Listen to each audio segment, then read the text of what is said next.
Hi guys, this is Alexandra Olenko from Olenko's Kitchen. Today I have a very special guest all the way from Woodstock, New York, Cindy Brody. Hello. Hello. Thank you for having me. And Cindy is amazing. She's an animal communicator and she's going to be telling us what wonderful things she does helping pet owners and people from all around the world. Yes, communicating with different animals, and it's going to be very exciting. So if you have questions, you can post them. Sometimes with Facebook we can't see them, but I'm going to try my best. So how are you, Cindy, today? I'm very well, thank you. Very Very, well. very exciting. So you like almost 2 hours from me north. Is it the Yeah, leaves changing already? the leaves are beautiful, although it's still, it's funny because we've had a lot of really warm Mm-hmm. weather, so it doesn't really feel like October, but the trees are definitely changing in a week or two. They will be completely in full color for all of those people in the city who are dying to get Yes. out. This coming weekend is probably a really good bet for you to come on up and see the splendor because it's going to be a beautiful foliage year. Yeah, Absolutely. that's wonderful. So Yeah. can you tell us in the beginning, like how did you, ended up in this profession where you're always psychic and the animal lover? Probably you were, but can you tell us a little bit Well, about your story? I would say I got here because I followed my heart. And I started as an animal lover my entire life. I come from a family of farmers, and I just always loved horses and dogs and cows and just farm animals and domesticated animals. And uh, I suffered a tragedy as an 8-year old. My mother passed away.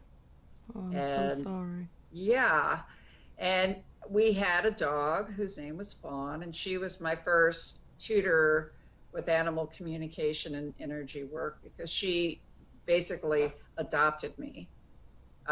I had a few very quiet years where my father was single and working all the time, and I had this amazing Pekingese. And the Pekingese, I would follow her and watch her and study her, and she became my best friend. So I used to, animal communication is using all of your senses. So I would watch her. I could see when she was sad. I could see when she was excited. And that was really the beginning of my tutorial. Uh, the following summer, after my mom passed away, my father sent me to my grandparents' farm in northwestern Nebraska, out in the middle of absolute nowhere in the buttes and the bluffs and really some of the most beautiful country in the world. I mean, it's beautiful. Nobody knows about it. Shh, great location for those who love the wilderness. But one day I was sitting and I was sitting in the dirt. I spend most of my days sitting outside just watching the animals. And one day a voice in my head told me to just beam my grandfather's farm dog with my hands. I picked up my hands and I started beaming him. And he jumped up into the air and took my hand into his mouth, a very soft mouth, but it scared me. The dog was probably as big as I was. I was a very skinny little kid. And I was frightened, but I thought, what was that in my hands that made him jump like that? So I did it again, and up in the air he went. My grandmother always had lots of feral cats on the farm, barn cats. And that summer, I also learned that the energy in my hands could actually tame the kittens. I would study them, watching their posture, watching the way they move, um, what they would do when they were frightened. I got them used to me. And then I would hunt them down, pick them up, put them in between my hands. I'd close my eyes, and I could feel my hands get very warm. And while my hands are getting warm, I would just kind of sing song to them. It's okay. Everything's all right.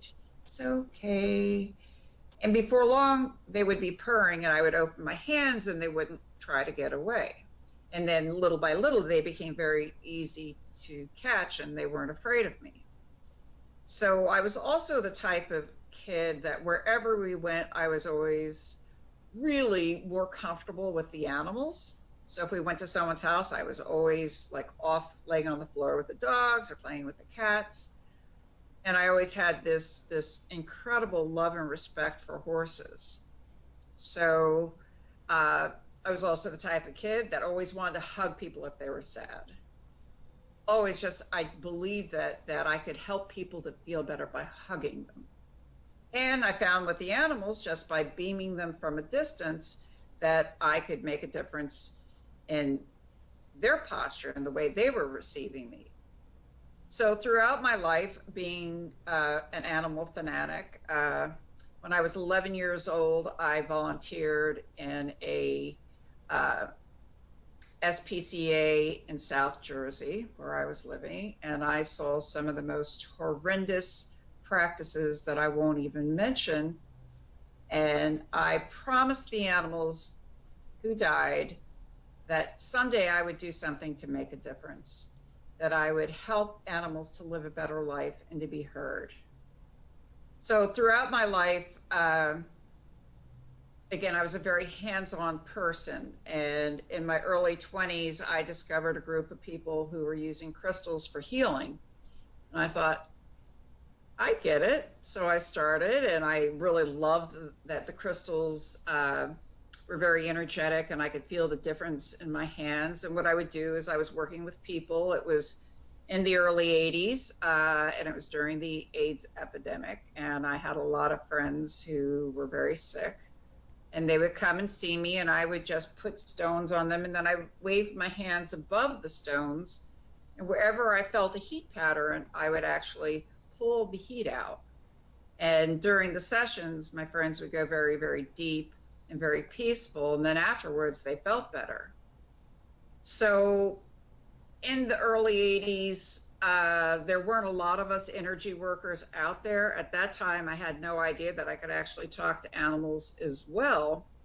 But I knew that the energy was what I wanted to do.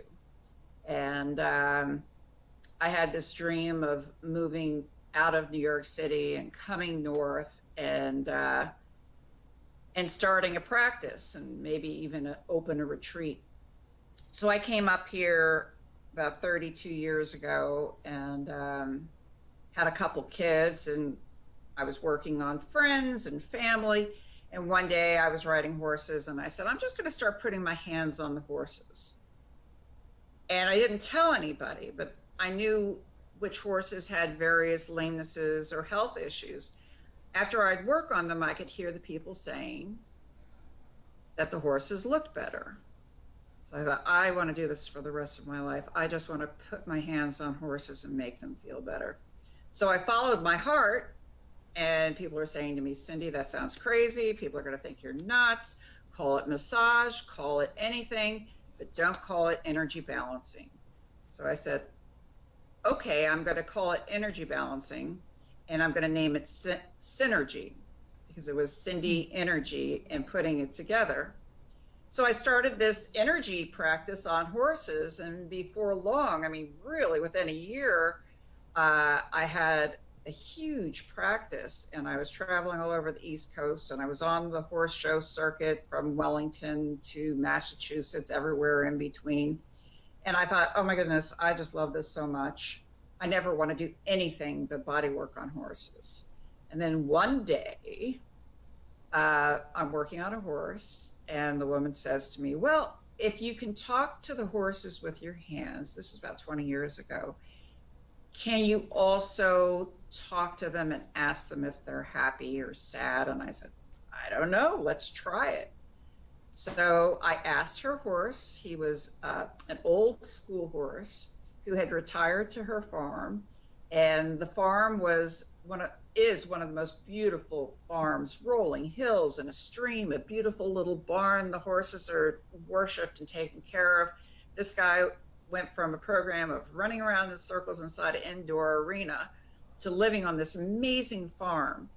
So I said, Bogart, are you happy? Thinking, what a crazy question to ask a horse living in this environment. And he said to me that he was very happy, except for when the boys came down to the barn with the rope. And when I said that, Bogart's Mom said, "Oh, no, no, no. My boys would never do that. You got it wrong." And I said, "Oh, I guess I'm not an animal communicator." I finished the session. I left that night about 9:30. The owner of the horse called me and said, "You were right. I asked my boys at dinner, and the eldest boy said that he was feeding them hay and that Bogart was taking everyone's hay, so he was just swinging the rope back and forth. Wasn't hitting him, but just swinging it back and forth and plopping it against his shoulders, not beating him." And Gail said, Mom said, "Bogart says he doesn't like that. Don't ever do that again." So then it was like, okay, I guess I can talk to animals. And once I realized that the energy work and watching the animals, studying their postures, seeing what expressions they have, whether they're happy or sad, are they tucking their tail? Do they look frightened? Do they look sad? Do they look depressed? Using all of these tools, I built this amazing animal communication practice where I still do energy work with horses, but I worked with a dog, about 15 years ago when my practice was still primarily horses. And she was diagnosed with leukemia, and she was given 30 to 60 days, and I worked on her once a week for 5 years. And she did a round of chemo in the beginning and really lived an amazing life. But as she was dying, a very old dog with a different cancer, she said to me, "Cindy, take care of the dogs and the dogs will take care of you." So I opened an office for dogs, and I'd already been treating dogs energetically, farm dogs, and people and cats. But I opened the dog door, and Petal was right. It changed my life because people want to know what's going on with their animals, and they want to be able to help them. So that's how I came to do what I do. Like I said, I've been communicating and teaching energy work for, since I was 9 years old. So that's over 50 years. And I have been actively at this practice with the horses for over 25 years. And before that, I was doing energy work with people for several years. So I came into this practice with so much love in my heart. And I think because I wasn't put off by everybody saying, don't tell, when I went home and I said, I'm going to start an animal communication practice. Once again, I was told, no energy balancing. Oh, here comes Matilda. Come on up, honey. No energy balancing. There's a little one. She's really interested in my wire here for my ear. Oh, so cute. So yeah, she's wonderful. So when I was told that animal communication would make me really a wacko and not to put it on any of my promotional materials because people would think I was nuts, I went right out and I put energy balancing, CinergE, animal communication. And now I have taught, I teach classes where I teach people how to talk with animals. I teach energy work. I teach Reiki 1, 2, and 3. And I teach some behavioral work that's really simple and easy. And the beauty of the work is that I can do it, excuse me for a second, I can do it with people all over the country over the phone. So I am living the dream of an 11-year-old who said, someday I'm going to do something to make a difference in this world for animals and their people. That's wonderful. I love your story because I am an animal lover. That's Olenko's kitchen. I'm originally from Poland. My grandparents were farmers. I used to visit the farm, and that's actually when I was about like 10 years old. I realized what happened to the chicks because, and I was like, oh, I can't eat the animals because they're my friends. So that's why I became pescatarian, then vegetarian, then vegan. But that's my story all because of the animals, and I'm very into the nature. So I have a lot of questions for you. This is so amazing. What can you give people your website? I mean, everything is going to be, but in the beginning. So if anybody wants to talk to their pet, or their pet is sick, or has some kind of questions, you'll be the person who they can contact, right? Could you tell them your website? Yes, my website is cindybrody.com, CINDYBRODY.com. And I work with animals in all stages of life. I've helped animals who are giving birth. I've helped animals who are getting ready to leave us. I work with a lot of behavioral issues. A lot of people are adopting dogs from down south, and the dogs come up with no socialization. And I feel so heart connected with these dogs that are terrified of the world, the vacuum, plastic bags, paper bags. They're afraid of cars. They're afraid, they've never been inside a house. So through communication and some behavioral work, I am helping them to learn how to live with us. And the gifts that they bring to us and the sensitivities that they bring to us really help us to learn how to not only take care of them better, but also to be able to take care of ourselves. Because the animals are watching us, and they want us to live happy lives. So I don't think that the animals are just animals. Mm-hmm. I think that they're little angels, little furry angels. And, I have such an amazing spiritual practice, and it comes through the readings and what they've had to share with me over the years. So it's cindybrody.com. Awesome. And yeah, I feel the same, that many times I feel like people think, oh, animals are like below humans, but I actually feel that animals are very advanced. They're very advanced souls, and they come here to teach us, to observe, to teach us lessons, and I feel like the whole Mother Nature, like for me, there is nothing more inspiring, and just to be in the nature, with the trees, with the animals, with the wind, with the birds, and like with the cats that like I always love cats since I love all animals, but I feel like I always had like my mom used to call me like I'm a cat mom since I was little, because my grandmother had all these cats, and they used to catch mice like in the big stable, and she used to milk the cow and used to come have the fresh milk from the cow. But it's like I feel like I'm very connected to cats, and I feel like cats are very intergalactic. So do you think that animals come from like another dimensions, another planets? Like when they pass, like where do they go? Do they watch us over like the loved ones? Like what's your perspective on that?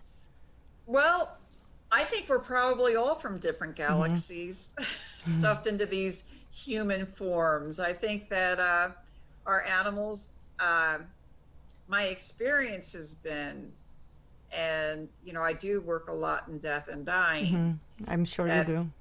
Yeah, and it's a wonderful practice. I love transition, and I guess that's why I love the animals coming up from down south with no socialization, because I'm helping them to have a positive transition into their new homes. And as animals are leaving, it's all transition. It's about them leaving their sick bodies or their old bodies or arthritic bodies. And the way I describe it is that our soul has no beginning and no end. Mm-hmm. I discovered that at a very early age in Nebraska, looking out at the stars and saying, it's endless. The universe is endless. And realizing how tiny I was compared to the universe. So our souls are energy forms, and what I believe is that we just go on forever. There's no beginning and there's no end. And I find with the animals, I remember when I first started doing the energy work and then the communication, people would ask me if I would come and look at a litter of puppies and see if they're their dog who had just passed away was in that litter of puppies. And I used to think, well, that's kind of wishful thinking, they probably have other things to do. And so I've always said, well, I've actually changed a lot since then, because I've seen so many animals cross over and then come back in a whole different package with a lot of the same personality traits and some of the same quirks, like a dog who is rescued from the shelter. The people walk right past the dog. That's not the dog for us. And they look at 20 other dogs and they pick the dog, and on their way out, they catch this dog out of the side of their eyes. And they look over and they say, oh, I'm sorry, we don't want that. This is the dog. And they'll take that dog home, and the dog will enter the house and run right upstairs and get on the bed in the same spot where the last dog used to sleep. So I do believe that they boomerang back to us. And if they don't, they direct the soul of the next being that is supposed to come to us to teach us new lessons and to be with us. So I think that eventually we all go off into the universe to maybe other galaxies. I don't know, but I'm in the editing part of writing a book of stories about the animals that I've worked with, and the reoccurring theme is a lot of stories about animals who leave and how they give us signs that they're still around us, even though they're outside of their physical body. I worked with a cat a couple weeks ago, and I just love this story because it's a wonderful story. It was a cat down in Florida she was old and she had cancer and she was very sick. And after she crossed, we did one last reading, and she said, I will give you a sign. I'll give you signs. And I said, and then she showed me. And when I'm communicating, whether they're in their bodies or out of their bodies, I get like snapshot pictures, like a postcard, or I get thoughts and feelings that aren't mine. And I got this picture of her walking along, chirping, kind of like a bird, like chirp, chirp, chirp. And I thought maybe she makes funny vocalizations. So I asked, does she chirp? And they said, not really. Well, maybe sometimes if she's begging for a treat or something. So I said, well, maybe she's going to give you a sign. She says she's your angel kitty. So they were both, as we all are, overtaken with grief, because they're not just cats or dogs, they're our family members. Of course. And the dad went out into the garden, and he was sitting there, and he heard this chirping, chirp, chirp, chirp, chirp. And he looked around and didn't see any birds. He had his phone on his lap, a smartphone, and all of a sudden it lit up in his lap, and he looked down at it, and it was a game app called Angel Kitty. And there was a picture of a cat with a halo around its head. So it was the sign. She said that she was the chirping, and then she was his angel kitty. So we do get lots of signs when an animal crosses over. Now another phenomenon is people go, well, what if my dog passed away 3 weeks ago and I'm at the shelter and I get that connection where I feel like this is really my dog? Sometimes the animal's souls, and people I guess can do this too, but I'm much more in the animal business, but the soul of the animal can actually walk through the soul of a living animal. And I have lovely stories about that happening, where say you have two dogs that have lived their whole lives together. So they're like a married couple, and one of the dogs passes away. Sometimes the other dog will take on personality traits that are the other dog. And it's like one, for instance, was a dog who passed away, and she was a rascal. I loved her with all my heart.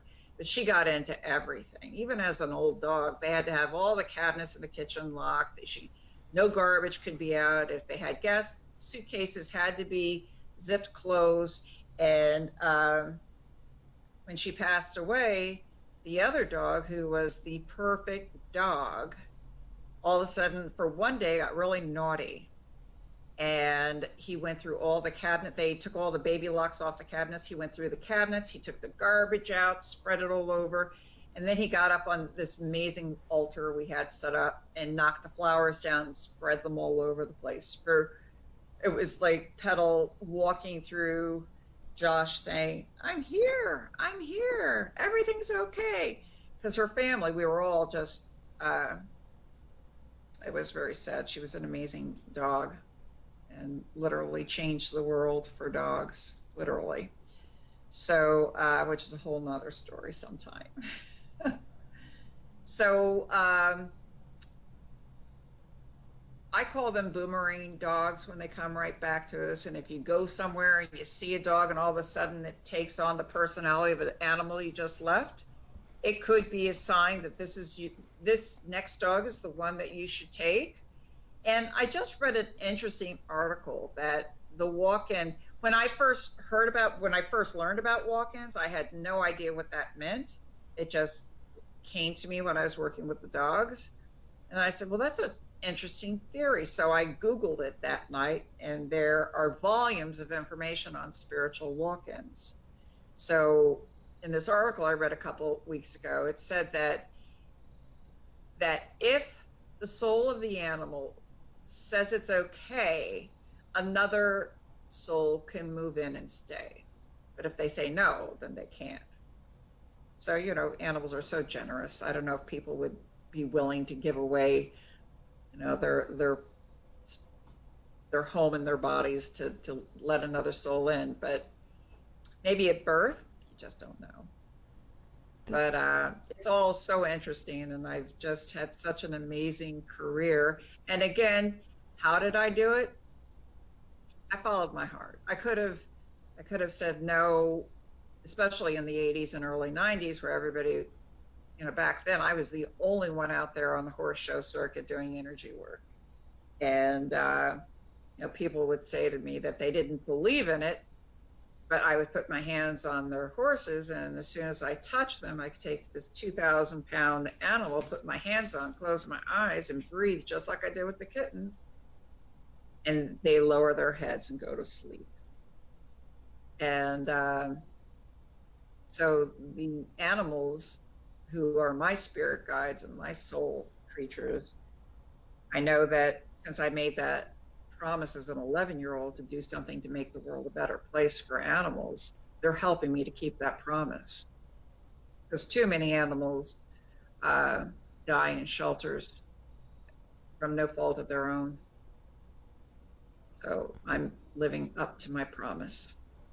Oh yeah, and this is so amazing because I there's so many animal cruelty. I always advocate for people, with buying like even makeup or beauty products, buy supported companies that they don't test on animals, because there's no need for that.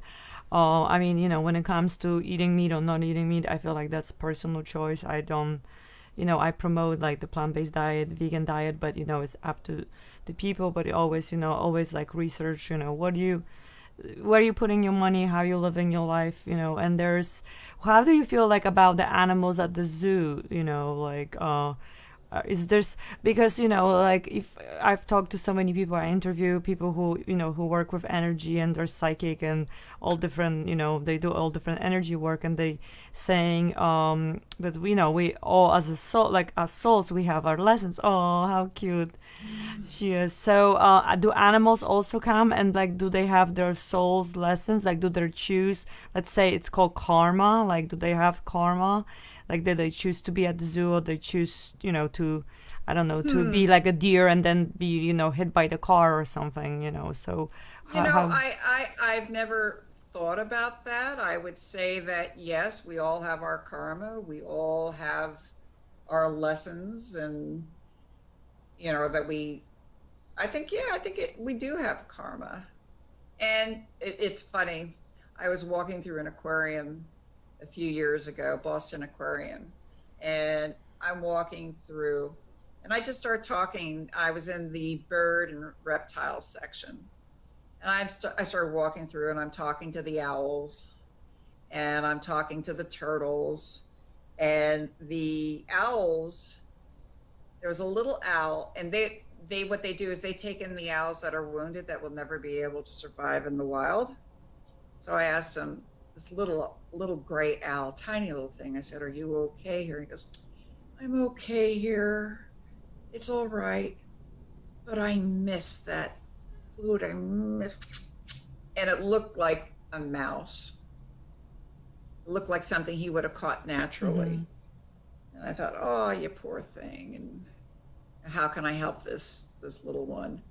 And then I'm walking along and I see the turtles, and I ask the turtles what's up, and they're like, "Oh my goodness, we are so happy, this new environment." I couldn't tell if it was new. It's amazing. And then the turtle said something to me about, but we miss the alligators. Like, okay. Oh, Cindy, you're really going out there on this one. And I said, "Okay, you miss the alligators." And they said, "Yeah, because we used to hook onto them and float." Oh, so a man came walking through with a museum badge on his chest, and I said, "Excuse me," not knowing if he was going to say, "Oh, you've got to be out of your mind." But I said to him, "I'm an animal communicator, and I've been talking to some of your animals." And he goes, "Oh, how very interesting. Well, what did they have to say?" And I told him about the owl, and he told me that owl had been blinded and had a head injury, and that he totally understood about the mice because they weren't getting mice. And so he said he would, see what he could do to get more natural foods to the owl. And then I walk over to the turtles, and I think I'm really like, I'm going kind of far out on this one, Cindy. And I said, "Well, they're really happy with this new environment." He goes, "Oh, I'm so happy. We just did this, and they've just moved in the last couple of weeks." And I said, "But, the turtle is complaining that he doesn't have the alligators in there." And he paused, and he looked at me, and he goes, "Yeah, we did move the alligators out." I said, "Well, they miss floating with them because they hook on to them, and then they float around the aquarium." He says, "Okay, we'll have to figure that one out too." So it was wonderful that here I am in this captive animal, reptile, bird environment, and we've come so far that people could actually listen to me without dismissing that it's kind of nutty when it's not. Because every single one of you watching, we are all animal communicators. When you trust your intuition, I have simplified animal communication when I teach. I simplify it, and it's just about practice and believing in yourself. And just like with anything else, the more you practice and the less you say, "I can't do this, what's so-and-so going to think," the more you just turn that volume down. We are all animal communicators. It's really, you don't need a special invocation to be able to communicate better with all animals and all people. So the other, going into zoos, I stopped going to circuses when my kids were little because I couldn't, the agony of especially the elephants and the horses. I couldn't do it because they weren't elephants or horses. They didn't have a natural life at all. And I actually tried to get into the circus to do some communication between the elephants and the owners of the circus, the Barnum and Bailey, but I was refused entry.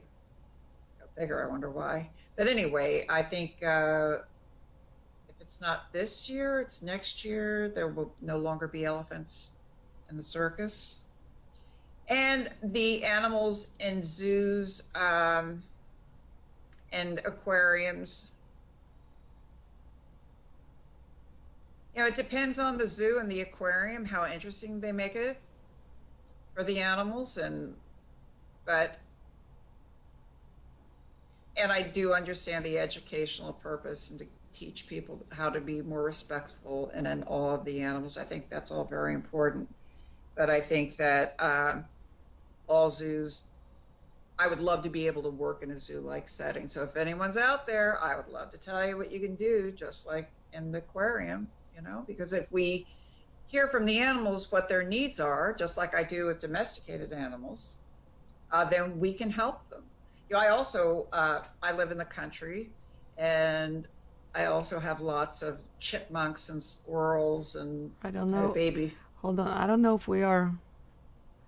It says, hold on, like we're coming, but then I don't know what something's going on with the internet, but like we're disappearing and appearing. I don't know.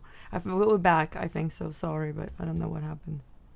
Are we back on? I think so. I think it looks like if we are not, We've had or a you little can't bit of interference. That's okay. then please type for us. But I think it's back. So I this happens sometimes when we talk about energy. I've had this like You're absolutely right. Yeah. I have over the years when people ask if they can record sessions, I say okay, and a lot of times when they go back to listen to it, it's just shh. So I'm not surprised if we're having a little transmission.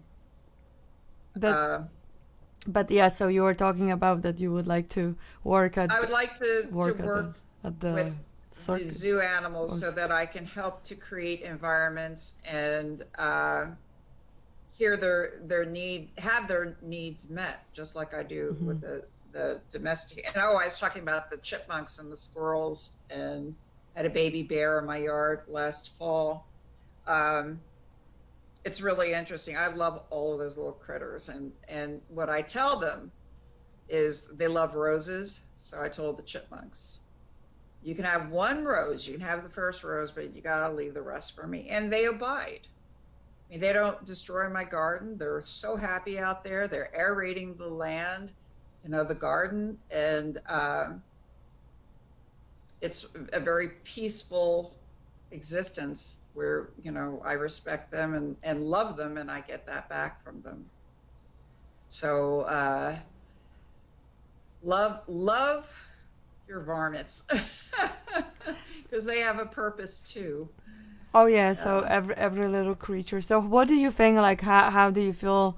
Did you ever like work with the animals, like, in the factory farming? Did you? Because I mean that must be like horrific, like how, like well, I haven't.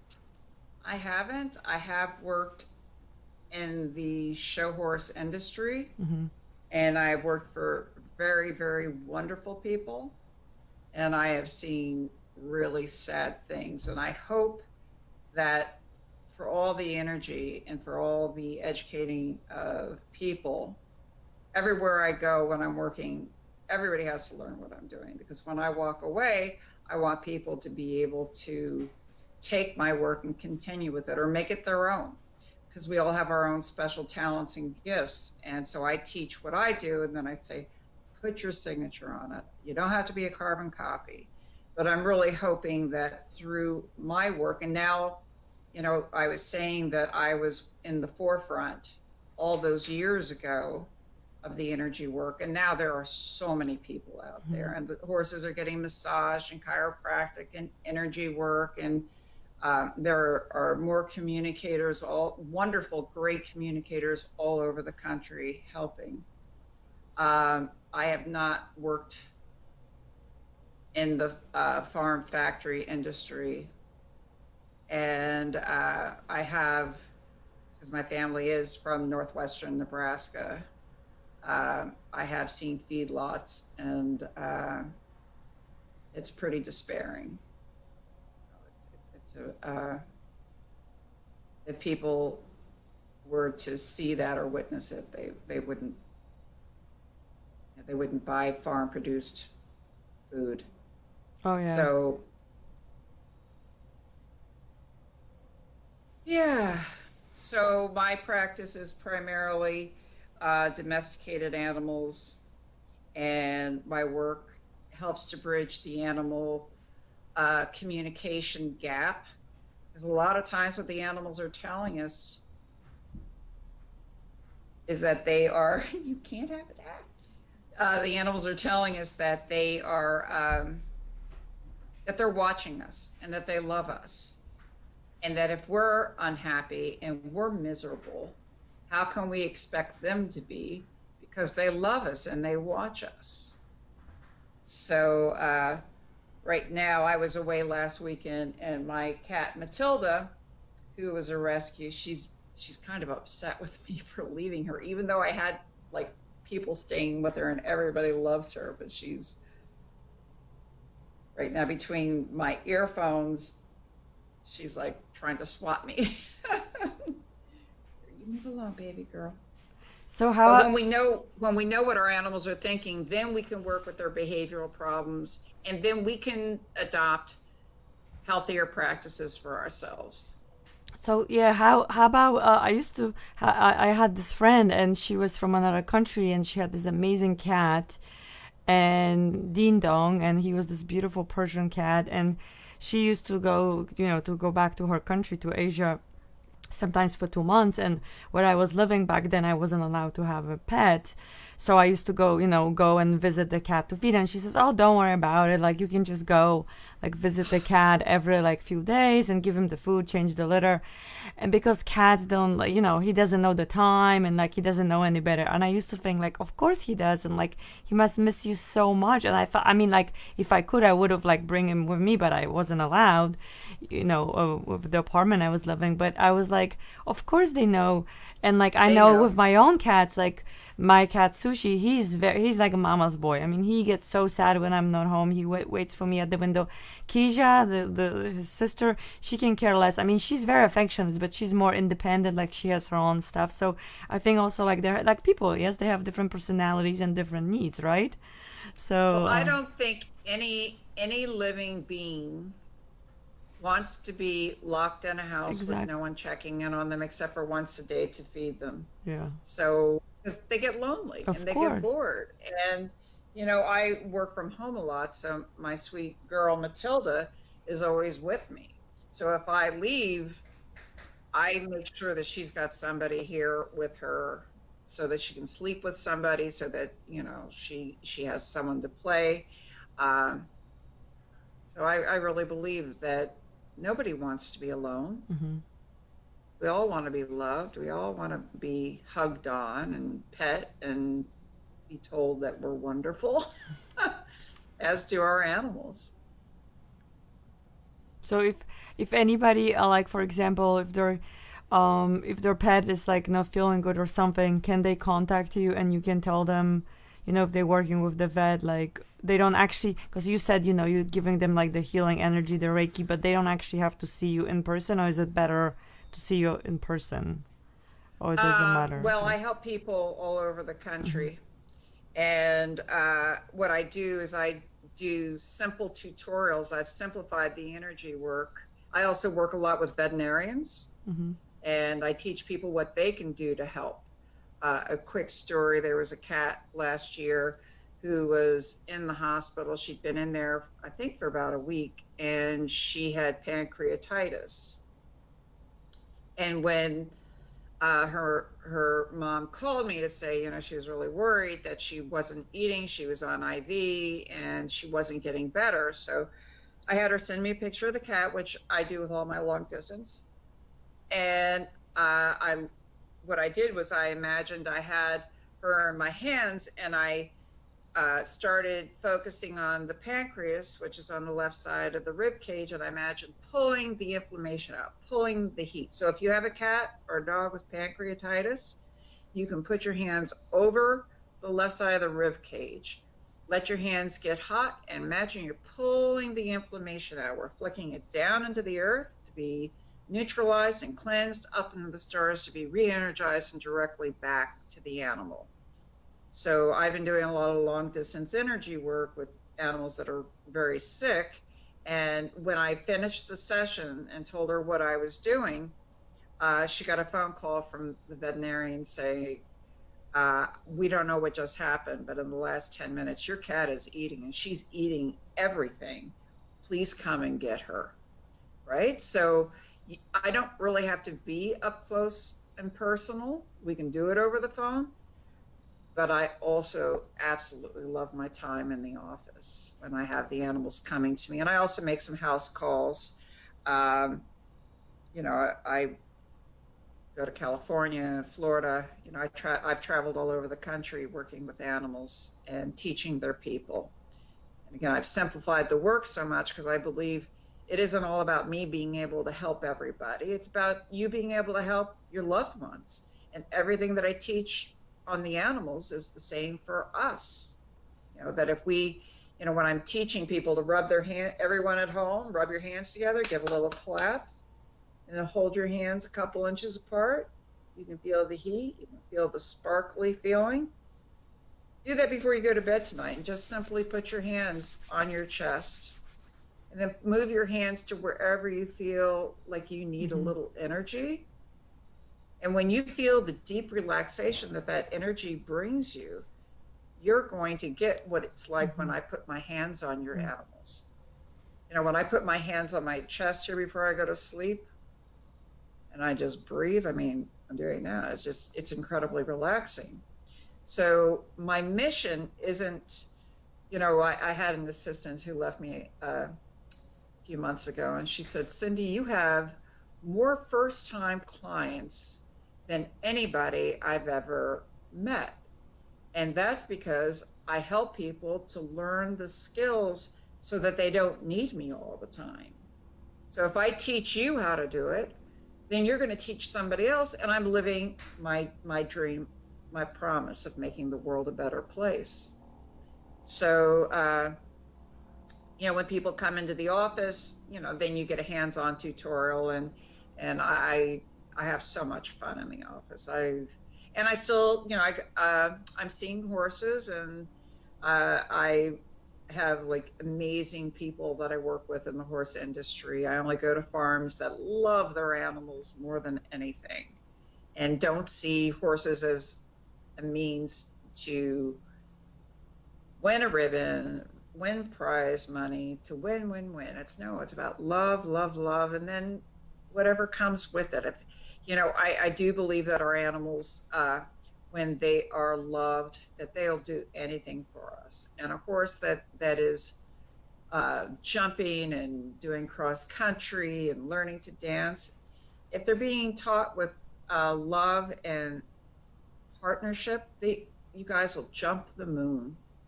If it's get after him, kick him, come on, hit him, then you're going to have a horse that is, not happy about the job. It's going to start taking off with you or bucking. So the wonderful thing in the horse industry is there's just all kinds of wonderful hands-on trainings and working with the horses from the ground and developing relationships. It's not like getting on a motorcycle, folks. We all know that. Now the horses, I teach energy class with horses, and it's one of my favorites because when you put your hands on them, first of all, they go to sleep. They also lick and chew and yawn as you release the blocked energy. And you can see it in their gaits, how they just move differently and freely when you put your hands on them. So, so what else do you want to know? Ask me questions. Oh yeah, so yeah, you touch on so many interesting topics. I have a lot of friends that work with horses because I use essential oils, Young Living, and like they love using the oils with the horses. So yeah, I'm familiar with that. It's amazing, and horses are very healing. How about I've heard sometimes that animals, like they are with us, like our pets, and they're so loving. They have so much unconditional love for us that they actually can absorb our negative energy or our sickness and actually become sick themselves. Is that true? Like, what's your perspective on that? Well, I feel like yes, we can depress them. We can absolutely, if we're depressed and if we're not taking care of ourselves, what the animals have told me is that, and I know that it's true, we are walking away from joy. We're walking away from our arts, from our hobbies, from our passions. We are afraid of the world. We're afraid of our leaders. We spend a lot of our time with our faces in front of our devices or on the computer. we, a lot of the dogs say, well, we used to go for walks and we don't go for walks anymore. If we're not walking our dogs and playing with our dogs, and if we don't, then they're going to be unhappy. And we know that we're all healthier when we're happy. A lot of times when I'm working with cats who are acting out, the people go, that's just how he is. And it's like, no, he's bored. He's really bored. Do you play with him? No, he doesn't like to play with toys. And I will when I do house calls, I'll bring toys with me. And I'll get that cat running all over the house, chasing toys and having a good time. And after that, the cat's happier. The cat's behavior changes. So it's really important for us to know that when we go deep and dark, our animals go deep and dark because we are their window to the world. If we want to be happy and live enriched lives, and we play with them and love them, and I know, and I experienced this with my Pekingese after my mom died. I mean, she was my everything. I cried on her. I kissed her and hugged her and held her. But I also played with her. I got her going charging and because I did that, she lived to be an old girl. If I saw that she was sad, I knew that if I started playing with her, that she would perk up. So our animals aren't just animals in their own little world. Our world is their world. And when we make our worlds better I had it was a huge dog years ago, and he looked like a wolf, and his mom was this very petite woman who was an amazing artist.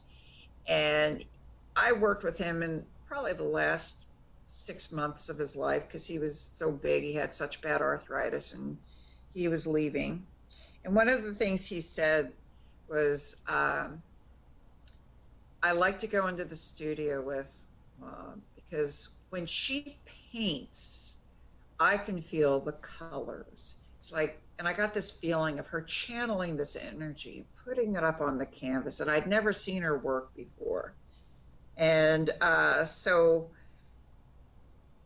he said, I just get between her and the wall. And I wasn't sure what he meant by that. And then she says, well, I paint on the wall. I put my canvases up on the wall or the paper, and I just paint on the wall.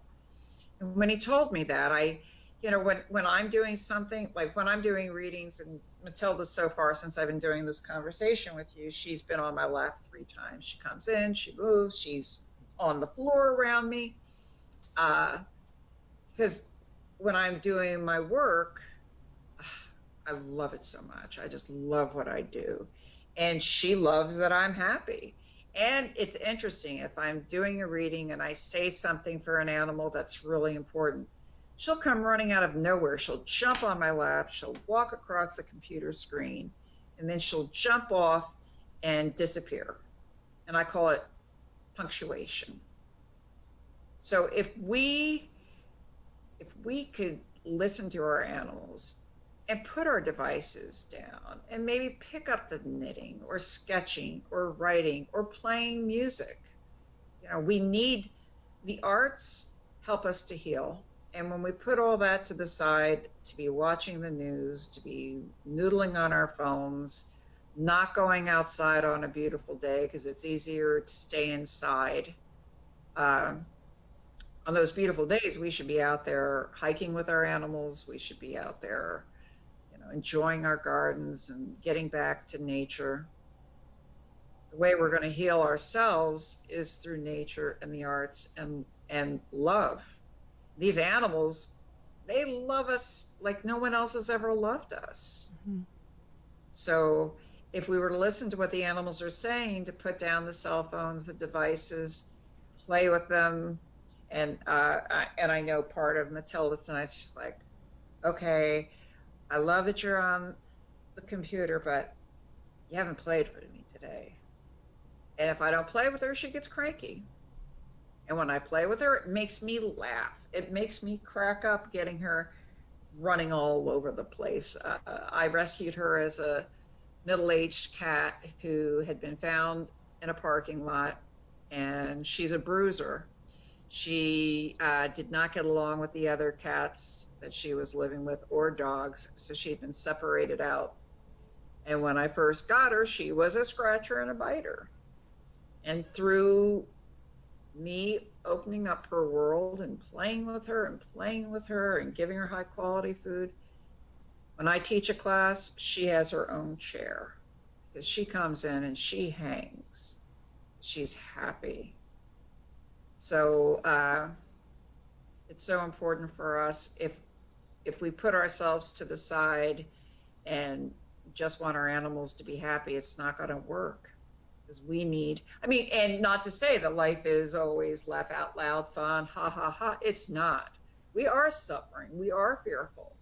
But we got to balance it out. And our animals are there to love us and to help us to love each other. So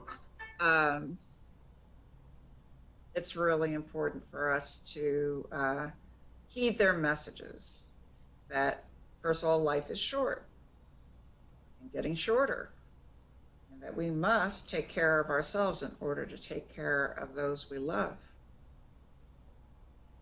I couldn't agree more. And I know, like, my cats, like, I'm an artist too. Like, when I paint, they love it. Like, they go and actually play with the paintbrushes. And when I go, like, garden on my deck, they love, like, gardening, and they smell the flowers and check the tomatoes and everything. Yeah. And then I just got this new toy. It's like made of recycle bottles, and it has the mat for cats and has holes in it. I forgot the name, but they were going crazy. 3 of them were playing with it, which usually doesn't happen that much. But then Sushi, of course, the boy, went and like wrapped himself in it, and he didn't like the ladies. He like claimed it. He says, "Okay, now I'm taking a nap here. It's mine." But it's so funny. Like, they love playing. Yeah, I think it's so sad that we spend so much time on the social media, our devices. I mean, now we're using the social media for this interview, but it's like, and well, sometimes there is a lot of value to getting our messages out. I use social media to help people to learn to love and to see the beauty in life. I post a lot of natural things. Friend me on Facebook, Cindy Brody, and then there's Cindy Brody's CinergE.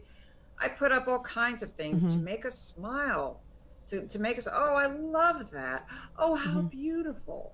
We need that stimulation. So it's not all bad with social media. Yeah, but sometimes people spend too much time. Like, you look just in the restaurant, like the whole family, everybody's on like their phone. It's so sad. Like, you in the restaurant, instead of having a nice meal or family dinner, everybody's just under their devices. Like, I'm like, I don't know, like even 10 years ago, people, when we didn't have all these cell phones and everything, like what people do, and look at the little kids, like they cannot live. I teach art, to little kids, like they can't live without like their I know, it's just pretty scary. Yeah. So yeah, it's good and bad. It's all about balance, yes. But nature, I feel like there's nothing better than like being grounded in the nature. And you touched something that we all have the abilities. I feel like, the whole consciousness, the whole humanity, we all changing, and a lot of people are more open into these, That's absolutely right. So it's great. Like even the vets, like they will be maybe actually saying, talk to the animal communicator, or even like they the regular. do, and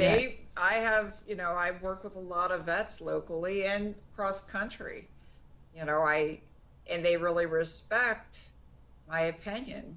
That's great. Because what I do is I can just ask the animal where they're hurting. I'm not a medical intuit, but if they tell me that their tummies are really upset, or that they can't eat, or that that their joints are sore, or that allergies are itchy, there's a lot we can do if we come in and the vet has, you're not quite sure. I help to give you the information, and you share it with your vet. They're like, okay, that's great. That gives us something to go on. Let's treat the stomach. Is there a kidney problem? Your cat's always sore of the kidneys. Is there something going on? So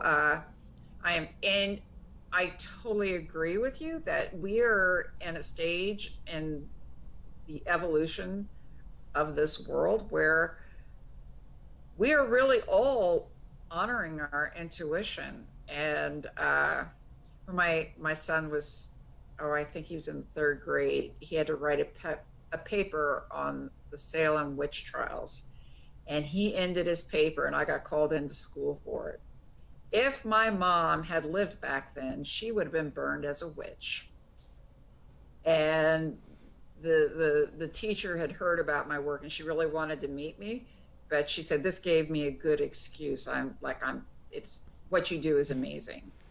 So I can honestly say now, I think I'm pretty safe. I don't think anyone's coming in the middle of the night and taking me out. And my story, there are so many people out there that when I say, okay, well, my mom died young, and I spent some real lonely years in there. I didn't have a fairy tale childhood whatsoever. I took it on the chin. I had, it was a very rough childhood. And when I tell people that, and I'm very honest about it, because the amount of empathy that we have for those of us who love animals who had a rough start makes us such great communicators. When we found our love and our joy and our salvation in our animals, and we were told, oh, you can't talk to animals, oh, leave it, it's just a dog, the dog has to stay outside, whatever. People are now stepping up and saying, I have intuition, I have a gift, I have to use it, I can't hide it anymore, I can't tamp it down. And a lot of people, and I was pressured into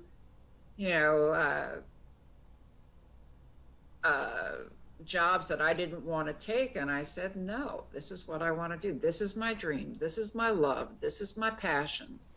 I want to make a difference in the world. And I am. And I'm incredibly lucky and blessed to have so much love around me through the animals and their people. So, my hashtag is Together We Heal. And I completely believe that when we share in our strengths and the beauty and the wonder of the world and the animal population, we do heal. It's a lonely place out there in the world, and we're coming together in intuition and love and kindness. Be kind. I talk to every dog on the street. Oh, hello there, nice day. I talk, and when I do that, people smile at me. They go, oh, I love my dog. And sometimes they look at me like, oh, you're crazy. But I don't care, because then I smile at them and say, have a wonderful day. Right? We got to just take the time out to be kind. Yeah.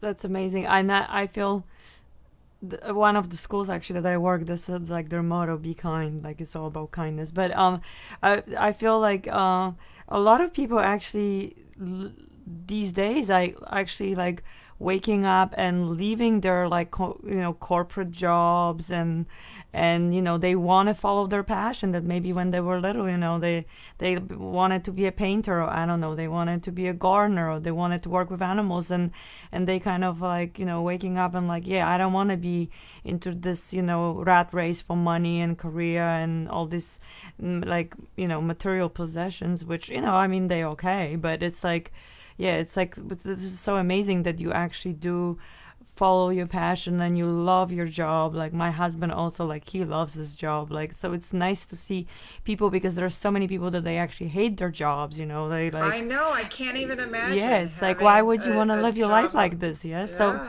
even if maybe if they can like live, leave their job, but like.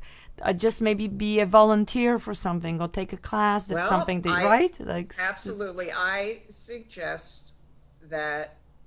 Well, I actually have a friend who was high up in the corporate world, and she left it all, left the city, and is a dog walker now. And couldn't be happier. I know a woman who was an attorney. She quit and opened up a dog boarding business, at-home dog boarding business, where people bring their dogs and they stay in her house, and and then she walks dogs during the day. So doggy daycares are really popular. But if you just, if you can't afford to have a dog, or you don't have the time for a dog or a cat, you can go into the shelters now and get a little training, and you can be a dog walker. And there is nothing better or more healing than taking teaching a dog how to walk on the leash and getting them out of their cell and out into the world and helping them to socialize and helping to ensure that someday they're going to get a forever home because someone's loved on them. So, I taught a class in California a couple of years ago in a shelter. It was a really progressive and wonderful shelter. And after I did I did a Reiki class, and then I did an animal communication class.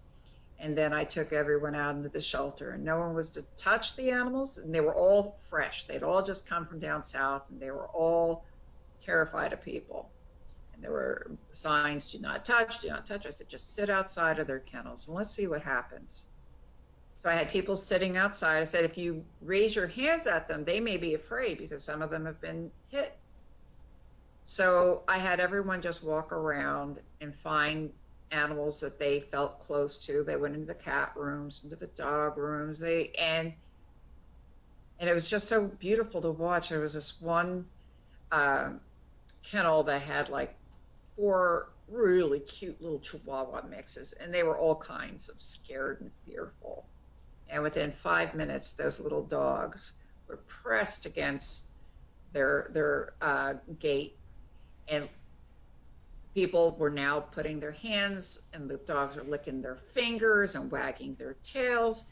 And by the end of the weekend, I heard one of the volunteers that didn't take the class. I was teaching a lot of the volunteers because I do believe if I can teach the volunteers and the shelter workers, then we can really create a better program.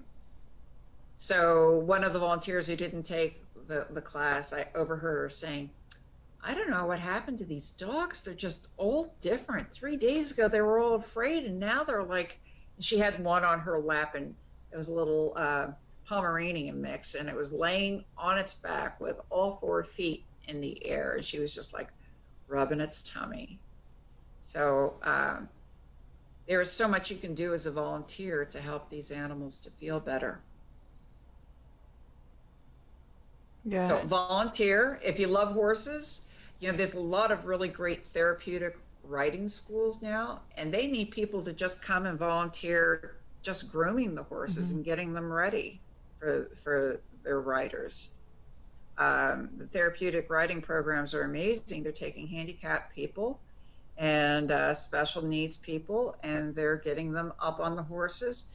And it's amazing because I've worked with some horses that were in the therapeutic program as well as a riding program. And when they're jumping, these horses are ornery, and sometimes they're ducking out, and they're school horses. They're sometimes, I don't want to do this anymore, and the people don't stay on.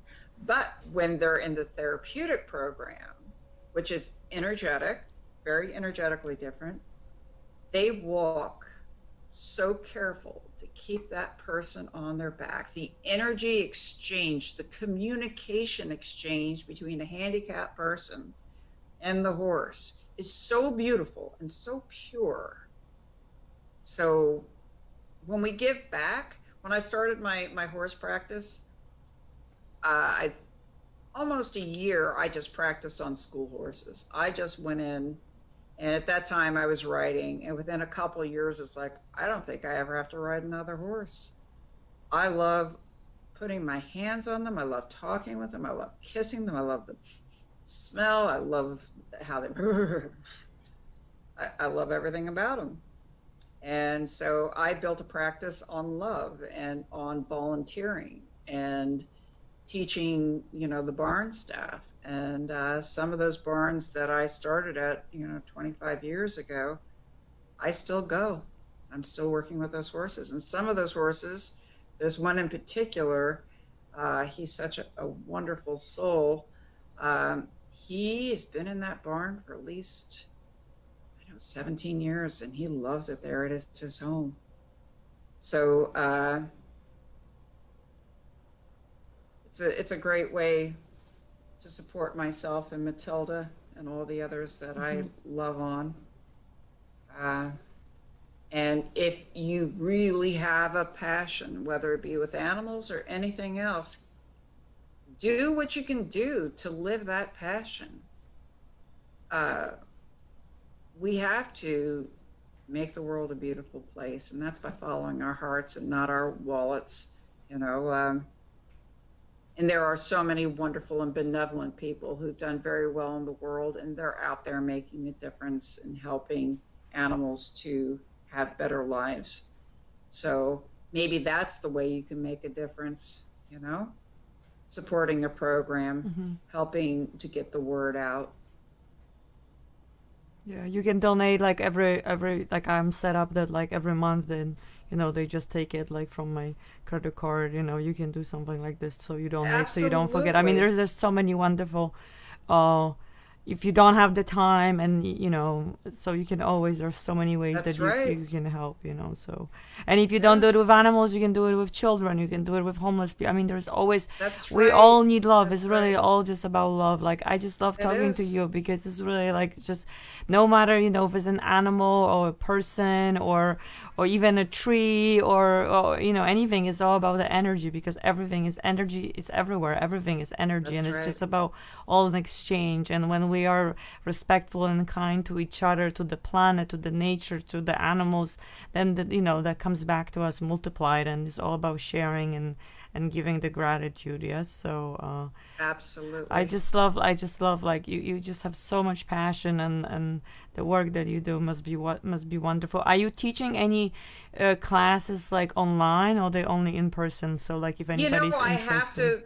I have to get my online thing That would be great, together. because I would love to take a And class. I mean, you in Woodstock is not that far, but like no, sometimes. it's not. And people come up and they Yeah, stay in Airbnbs. I get yeah, people coming from all over the country.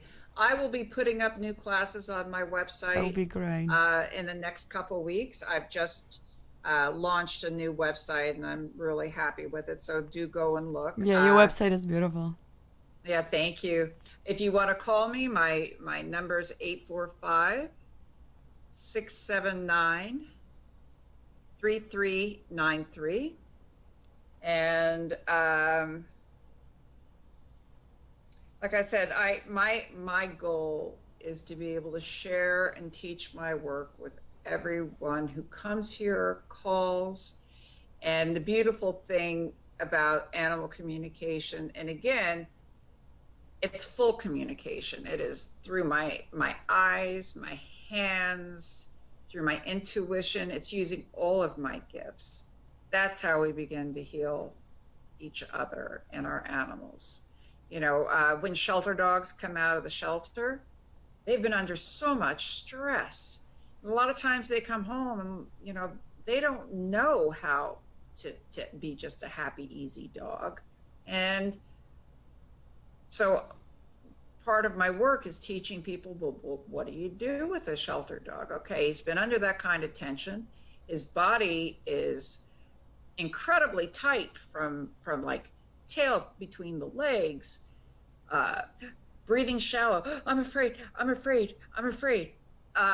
When you put your hands on them and start massaging them and working on them, a lot of times, well, when I work on the animals, especially the dogs, sometimes when they get up, they give this, I call it a full body shake it off. And I feel like it's resetting all of their fuses. And all of a sudden, the look on their face is different. Their posture is different. They've been walking around all tucked and breathing really shallow. And then I open them up, and they like, the horses go, and then they'll give a big shake. And sometimes they'll stretch forward and practically get their chest almost to the ground like a downward dog. So I'll just teach everybody right now, rub on your dogs. If you have a shelter dog who is, in the program for a long time, he's coming with physical baggage as well as mental. The nice thing, animals are different. They'll let go of all that old stuff when you show them that you love them and you care for them. Not that you worry yourself sick about them, because if you worry yourself sick, then all of a sudden they're like, I'm worried that she's worried that there's something wrong with me. Is there something wrong with me? Right? So when we're proactive and we massage, so a shelter dog, their backs sometimes are sore, but their rib cages are really sore from shallow breathing. And if you email me off the website and mention that you saw this show, I do have a newsletter that teaches the body work, and I would love to share it with anyone. I also have something that I call the Happy Dog Therapy, and that is a simple training program that if you do it 5 to 10 minutes a day, 3 times a day for 3 weeks, it's a behavior buster. And by the end of the 3 weeks, you've got such a happy camper who has so much more self-confidence. When you combine the body work with the communication and the Happy Dog Therapy, the animals change. I mean, some people say that just from me working with them for an hour, their animals are just different. Another thing that I can send you, when we travel, like I said, Mattel's a little bit mad at me right now. I know she is. I'll play with her later and she will be fine. But because she has thoughts and feelings, and I honor her, and I know it's hard for her when I go away, even though I set it up for success. But when we go away, we worry about our animals. We worry about leaving them. Oh, we've never left them. Is it going to be okay with so-and-so? Is this a good situation? Should they go to a boarding facility? Should they stay at home? Should they go stay with somebody? Work out all the details long before you leave. I usually bring my suitcase out like a week before, so Matilda's not shocked. A lot of people will pack the night before. I do that too, so they get used to it, and I tell them, Yeah, and I'm going, and I'm going to be fine, and Sherry's coming to stay with you, and she loves you so much.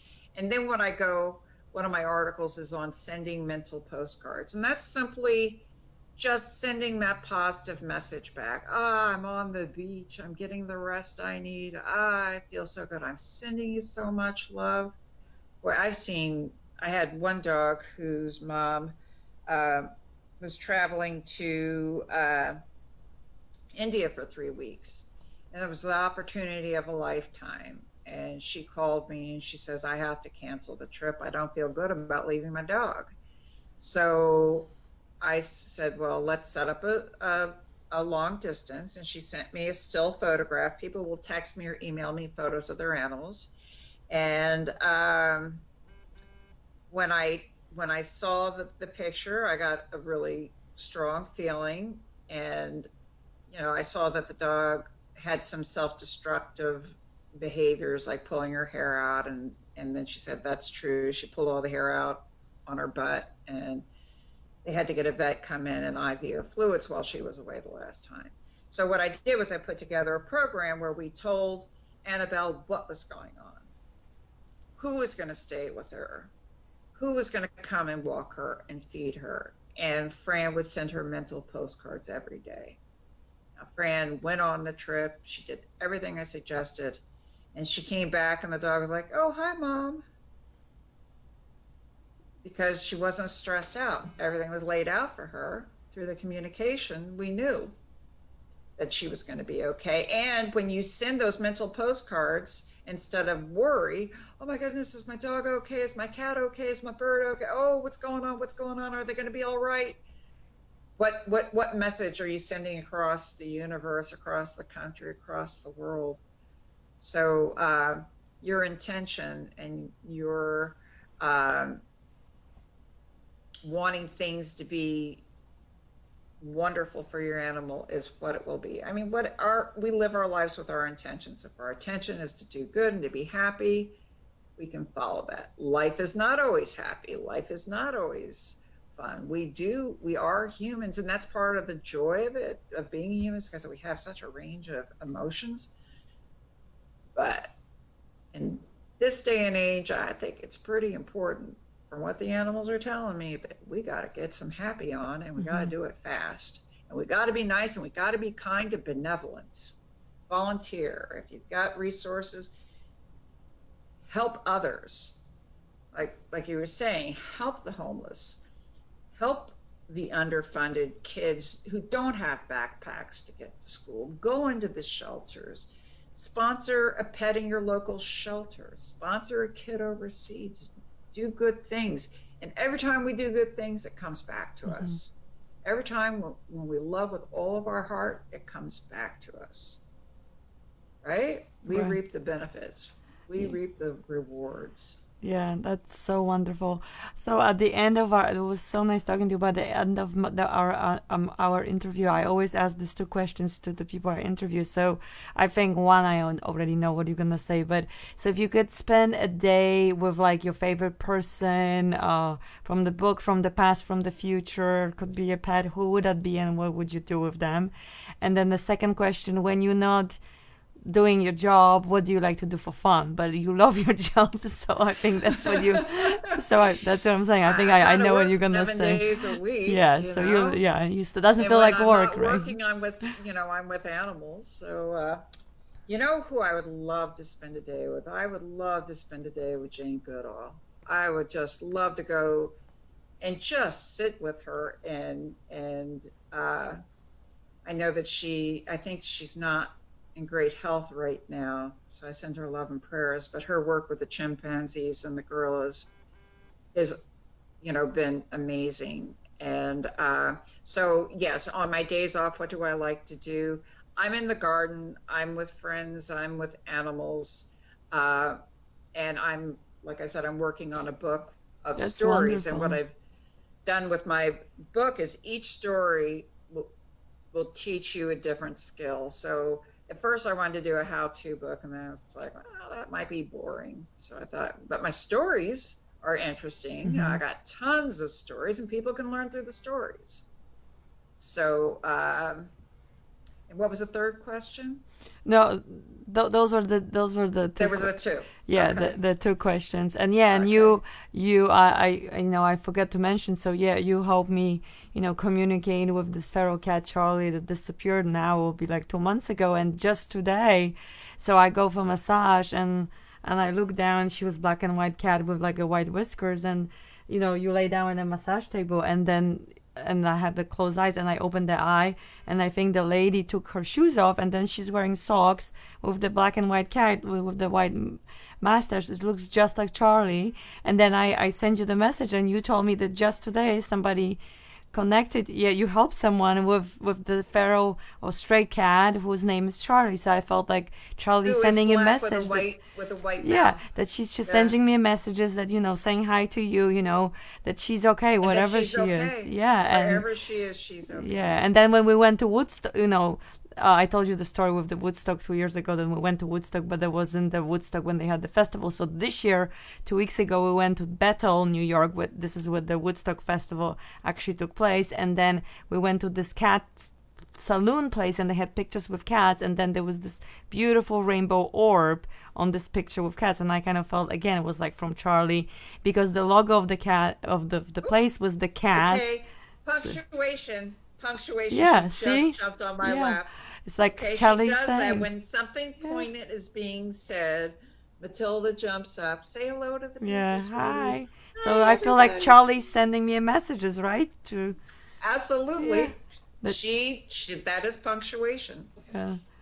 So it's amazing. I really recommend, if for people who have pets or want to communicate with their animals or want to learn, please contact Cindy. I mean, she's amazing, and she was referred by a friend of mine, Sunny, and so thank you. But yeah, she's incredible, and you don't have to go to Woodstock. You can do it over the phone or over the internet, Skype. I don't know how you do it, but yeah. So yeah, she's really incredible. I can't wait for your book. When do you think it's gonna be finished? Well, they say It takes a long time. I'm editing. Okay. So I've got all my stories together, and I'm working with someone to help me finally.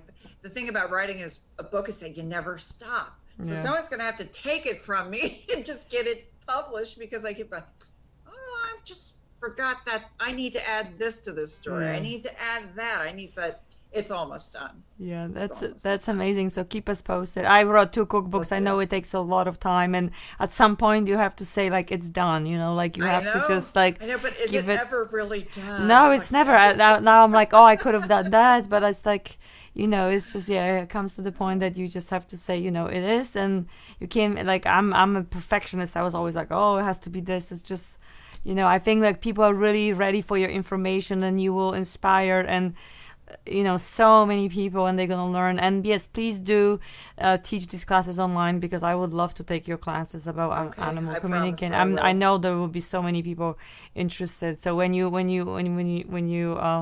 you know figure out when how is it happening, let me know so I can also post and keep people posted. So thank you so much. So Thank you so much. your website is CindyBrody.com. cindybrody.com, and yes, and you also on Facebook, yes, and I'm on CinergE Facebook. Communication and Healing. Yeah. So yeah, so thank you for doing this beautiful work, and spreading the light. Your energy is so beautiful. I just love talking to you, Well, and thank you so yeah, much for maybe having we me do on. another interview in like in a few months or something. So. Sounds And wonderful. yeah, Sounds thank you good. from Charlie, because she really is communicating with me. So yeah, Yeah, I I guess keep you so. posted. Yeah, so whatever she is, yeah. But yeah, so Yeah, thank you and have a wonderful night. And thank you so you much, too. Facebook, for watching. I'm gonna be doing more Thank you. interviews and cooking classes. And if you are interested about healthy food, so you can visit my website, olenkoskitchen.com. So thank you so much. Good night, everyone. Good Go night. hug your Take good pet care. and volunteer and say hi to birds. Yeah, because nature is so amazing and very healing, and we need this in Yes. these times. Okay, good night, guys. Okay, good Bye. night. Take Bye. care. Thank you so much, Bye. Cindy.